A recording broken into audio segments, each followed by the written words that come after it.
పులి పులి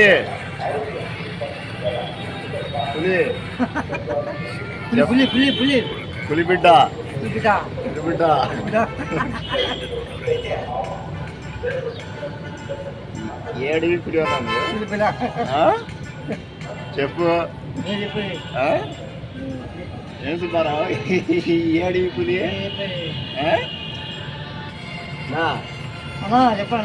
చెప్పన్నా ఏడివి పులి నువ్వన్నావా పులి బిడ్డ అన్నావుగా ఏడివి పులి తిన్నావుగా ఆ జనరేషన్ నుంచి ఈ జనరేషన్ వరకు టీవీ సీరియల్స్ చూస్తూనే ఉన్నారు నేను చిన్నప్పుడు మా అమ్మ అప్పుడు స్టార్ట్ చేసింది టీవీ సీరియల్ చూడటం ఇప్పుడు మా అమ్మాయి కూడా చూడటం స్టార్ట్ చేస్తుంది ఫ్రెండ్స్